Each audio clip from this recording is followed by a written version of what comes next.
दर्शक बंधु এই পদ্যକୁ ଆମେ ଆବୃତ୍ତି କରିବାକୁ ଯାଉଛୁ। এই ପଦ୍ୟର ନାଁ ହେଉଛି ଆମ ଦେଶ।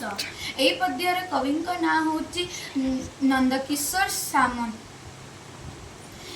ଏ ଦେଶ ନଈ ନାଳ, ଏ ଦେଶ ମେଘମାଳ, ସବୁଜ କରି କ୍ଷେତ କିଆରି ଅଜାଡ଼ି ଦିଏ ଜଳ।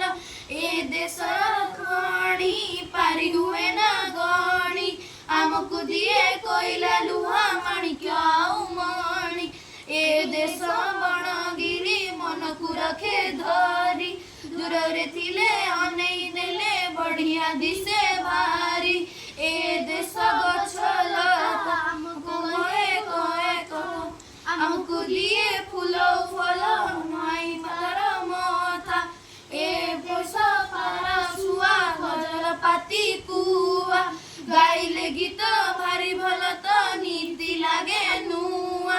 ଏ ଦେଶ ଗିରିଝର ବହି ଝର ଝର, ପଶୁଙ୍କୁ ଦିଏ ପକ୍ଷୀଙ୍କୁ ଦିଏ ପିଇବା ପାଇଁ ନୀର। ଏ ଦେଶ ଯୋଗୀ ଋଷି ହିମାଳୟରେ ବସି, ଏ ଦେଶର ଶୁଭ କାମନା କରନ୍ତି ହସି ହସି। ଏ ଦେଶ ଶିଶୁ ଗୀତ ହସଇ ମନ ଚିତ, ଶିଶୁ କାଲିକି ଆମ ଦେଶର ଭବିଷ୍ୟତ।